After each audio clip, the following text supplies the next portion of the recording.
reason why I'm like this is because I prepared myself to play my part in your kangaroo court, treating me like a black man, so today I'm going to be a black man.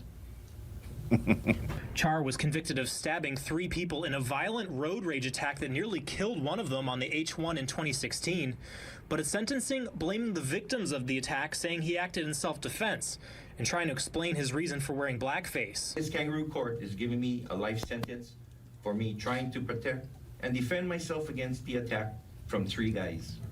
In essence, treating me like a black man. I'm sorry, man. This shit is funny. It's funny. Now, before I get into it, this man is a Hawaiian man, right?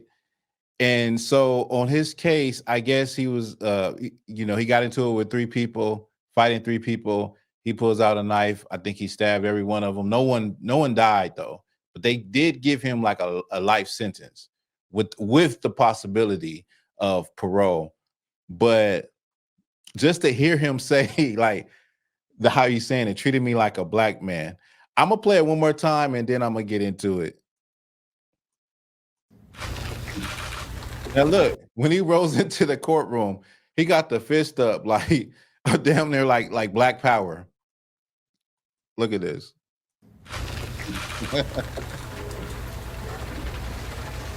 From the moment Mark Char was wheeled into court today, what was supposed to be a routine sentencing hearing quickly went off the rails. The reason why I'm like this is because I prepared myself to play my part in your kangaroo court, treating me like a black man, so he said, I prepared myself for this in your kangaroo court. Y'all know what a kangaroo court is? Y'all know what a kangaroo court is? A kangaroo court is what black people had to go through. Kangaroo court is like, you know what? We ain't waiting for nobody. We find you guilty. Let's hang you. We're going to hang you. We're going to hang this Nick. We don't got no proof. We the woman said you bumped into her. She said that you came onto her. You tried to touch her. We about to hang you. That's a kangaroo court. Then later on they find out that she was lying the whole time. Let me read it. I'm sorry. Let me keep going. today I'm going to be a black man. So I'm gonna be a black man. Char was convicted of stabbing 3 people in a violent road rage attack that nearly killed one of them on the H1 in 2016, but at sentencing, blaming the victims of the attack, saying he acted in self-defense and trying to explain his reason for wearing blackface. This kangaroo court is giving me a life sentence for me trying to protect and defend myself against the attack from 3 guys. In essence, treating me like a black man. So it's like it's like this. Let me 1 second. Let me switch this. It's like it's almost like saying like, I can't believe that you're going to treat me like black people. How dare you treat me like a black man? Since you're going to want to treat me like a black man, I'm gonna paint my face like a black man. Since you want to treat me like that, and it's kind of like, you know, how can I say, like, if he was to say, now he got found guilty, right? But if he was to come in here and say, I'm a black man, that's a alternative lifestyle, I'm a black man that thinks he's a woman, he probably would have had a chance. Another thing about this that's really funny is that his last name is Char. And he came in here looking charred, came in here looking like a black, he came in here with he don't look like a black man. He looked like he'd been working in a damn coal mine. You know what I'm saying? But it's like, more seriously is this. It's like, they know, y'all. They know, like the fact he's saying, treat me like a black man. So you got all of these people that know how black people are treated unfairly, see how black people are treated unfairly, and they probably say to themselves like, shit, could never be me. I'll never be in that situation. You know what I'm saying? Like they see the unfairness in how black people are treated. This shows you right here that he knows, even though I'm not saying he's a good person or a bad person. I'm just saying he can see in his time, because he looks like he's about 50 years old. He looks like in his lifetime, it's like he has seen different cases, different things happening, different experiences with black people, and seeing how they was treated unfairly. You know what I'm saying?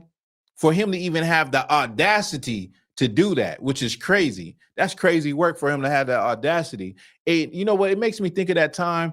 I don't know if y'all remember that video. I covered it where the two police officers encountered a man. The man came out of his home. He had a knife, and he's walking towards them, and they're backing up.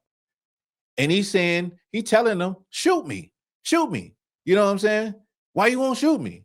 And they're constantly just put it on the ground. Blah, blah, blah. You know, they're not doing anything. They're backing up, which is unusual. But at the end of it, he says, why you won't shoot me? Why? Because I'm not black enough? He said, I'm not black enough. He literally said that. So the point is that these people know the treatment that black people get from the judicial system and from law enforcement. They seen it. They recognize it. They say in their mind, that's messed up. That's effed up. That's unfair. But also in their mind, they believe they are above us anyway. And it will never happen to them. And they will never be in a position like that. You know what I'm saying? Am I making any sense? They understand what they see when it comes to us. They just don't understand when they're put in the same position as us. They don't understand it. So he didn't say, you know what? Since they treat me like a nigga, I'm finna come up in there just like that. And he thinking he's shaming the court. He think when he come up in there, he's shaming the court, but really he just comes off like, you gonna treat me like that? You gonna treat me like a black man? Man, you out of your mind. All right, man, F it. Since you're gonna treat me like a black man, I might as well look like one. He failed miserably with the point he was trying to make. Yeah, because you know they gave him life with parole, of course, but you know, I mean, this is in the psyche of a lot of people. They'll never admit it until they're put in a tight squeeze, a tight situation, or they're going through a mental breakdown like that one guy was, I suppose he was going through. He was an ex-military, you know, walking the police down with a knife in the snow.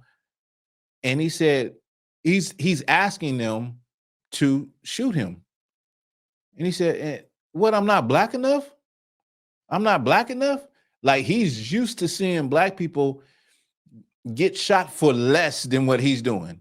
He's walking towards them with the knife and they're backing up. That don't never happen with black people. Whereas I understood, like, you know, although this is hilarious, at the same time, there's something to be seen in this thing. There's something that is, you know, that's standing out. And it's the fact that people feel like, man, I'm above them. Why would you treat me like a black person? You know, just freaking out. Like, why would you treat me like this? That's how they're supposed to get treated, not me.